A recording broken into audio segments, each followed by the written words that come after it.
Israel और Iran के बीच में खुली लड़ाई चल रही है। इज़राइल ने जिस तरह से हमला किया है ईरान के जो भी परमाणु ठिकाने हैं या उसकी जो न्यूक्लियर फैसिलिटी है, इसके अलावा उसके जो बैलिस्टिक मिसाइल्स के भंडार हैं उन पर, जवाब में ईरान ने हमला किया है, बैलिस्टिक मिसाइल छोड़ी है इज़राइल पर। इज़राइल का भी नुकसान हुआ है।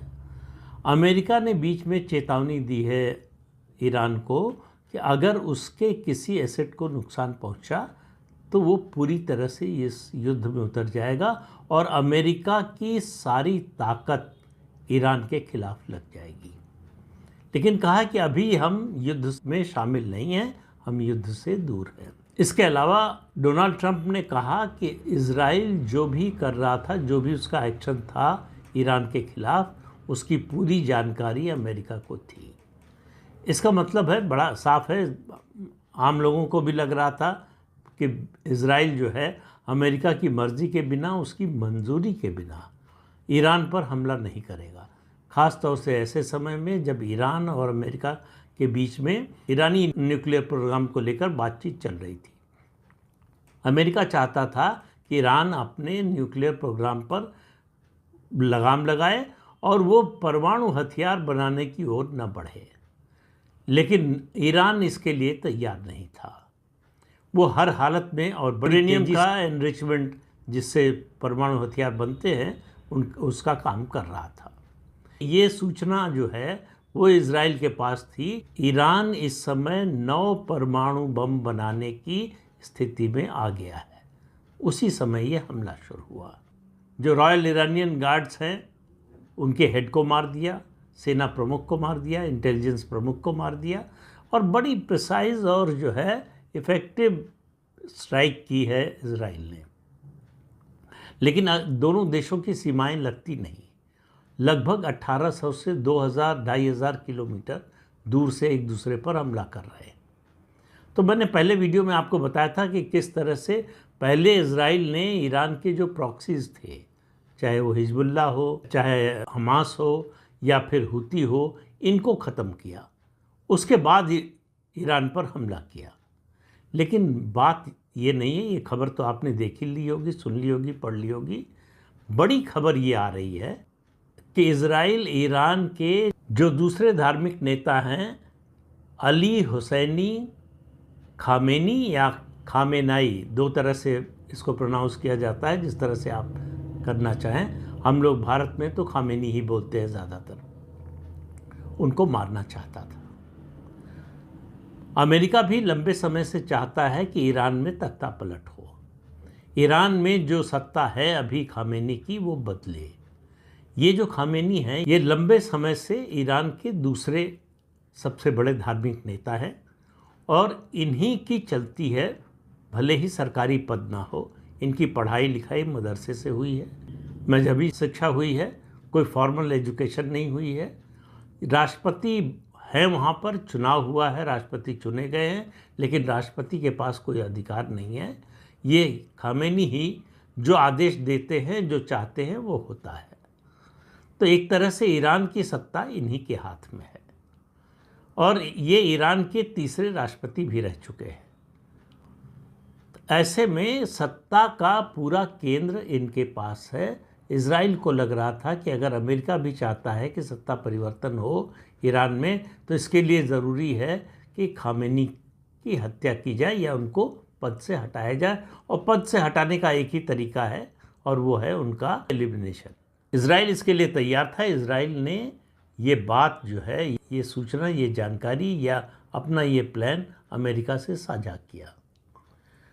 रविवार को अमेरिका के 2 वरिष्ठ अधिकारियों ने रॉयटर्स से ये बात बताई है कि इज़राइल ने जब ये प्रस्ताव रखा अमेरिका के सामने खामेनी को एलिमिनेट करने का और कहा कि हमारे पास ऐसी इंटेलिजेंस इनपुट है कि हमने लोकेट कर लिया है कि खामेनी कहाँ है, वहाँ हम सीधे हमला करके उसे ख़त्म कर सकते हैं, तो राष्ट्रपति डोनाल्ड ट्रंप ने इस पर वीटो लगा दिया।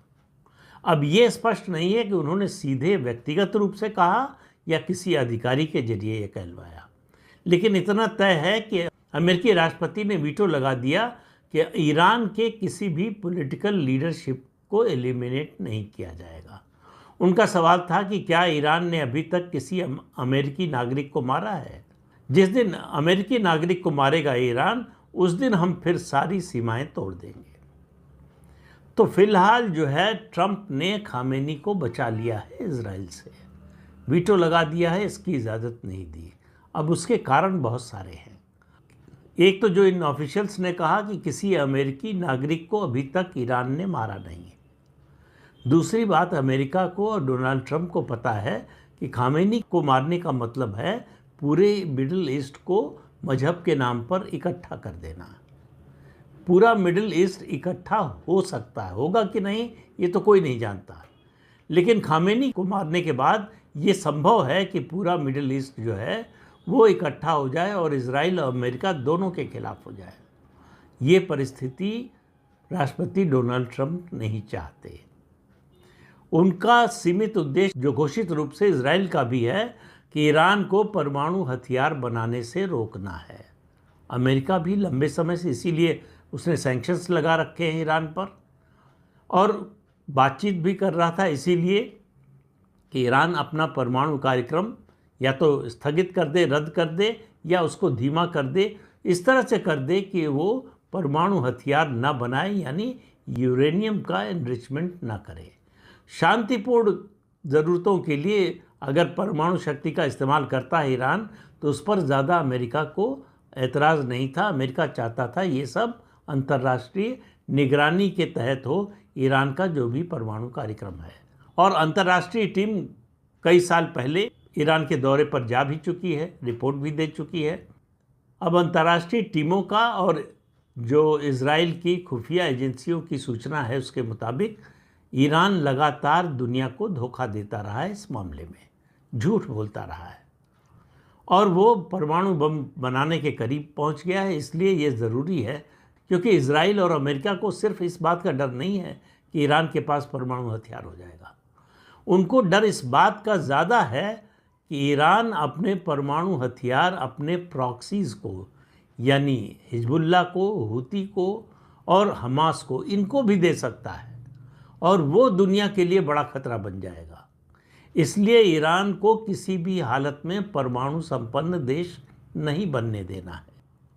इस मुद्दे पर जब इजराइल के प्रधानमंत्री बेंजामिन नेतन्याहू से फॉक्स न्यूज़ में एक इंटरव्यू दे रहे थे, उसमें पूछा गया कि क्या इजराइल खामेनी की हत्या करना चाहता था और राष्ट्रपति डोनाल्ड ट्रंप ने रोक दिया, वीटो कर दिया, इसकी मंजूरी नहीं दी। उन्होंने कहा कि इस समय जो है बहुत सी झूठी खबरें चलती रहती हैं, मैं इसमें नहीं पढ़ना चाहता। बेंजामिन नेतन्याहू ने सीधे सीधे इनकार नहीं किया कि इजराइल की ऐसी कोई योजना नहीं थी, डोनाल्ड ट्रंप ने ऐसा कोई वीटो नहीं लगाया। इस सब में, इस डिटेल में गए बिना उन्होंने सिर्फ इतना कहा, इस सवाल को ये कहकर टाल गए, मैं इस तरह की खबरों के मामले में नहीं पढ़ना चाहता। यानी न तो पुष्टि की और न ही खंडन किया। तो आप ये मान कर चलिए कि अगर ये युद्ध आगे चलता है, आगे बढ़ता है, तो अगर ईरान के इस धार्मिक नेता को एलिमिनेट कर दे इजराइल, तो कोई आश्चर्य नहीं होगा। लेकिन वो होगा तभी जब अमेरिका इस नतीजे पर पहुंचेगा कि ऐसा करने के अलावा अब कोई विकल्प नहीं बचा है, जिसकी संभावना कम लगती है। अमेरिका और ख़ासतौर से डोनाल्ड ट्रंप चुनाव के दौरान कहते रहे, हालांकि उनकी किसी बात पर अब कोई भरोसा नहीं करता है कि वो क्या कहेंगे और क्या करेंगे, लेकिन इतना तय है कि कमज़ोर ईरान अमेरिका के लिए फ़ायदे में है।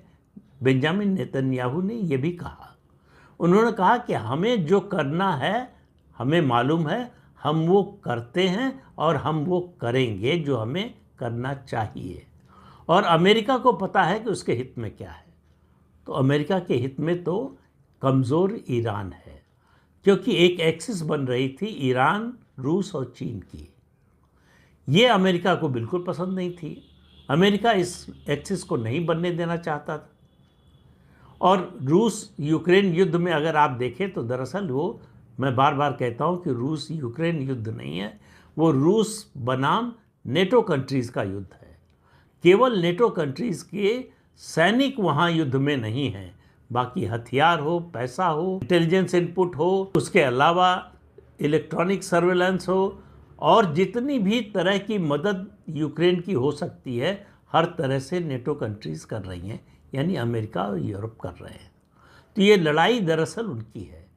यूरोप जो है रूस को कमज़ोर करना चाहता है या ख़त्म करना चाहता है। रूस को ये बात मालूम है, इसीलिए रूसी नेता कहते हैं कि एक बार नेपोलियन भी आया था सोवियत संघ को ख़त्म करने, क्या हाल हुआ उसका आपको पता है। तो इसलिए ये युद्ध जो है कब तक चलेगा, कितने दिन चलेगा और कहाँ तक जाएगा इजराइल, इस बात का फैसला इजराइल से ज़्यादा अमेरिका करेगा। राष्ट्रपति डोनाल्ड ट्रंप करेंगे।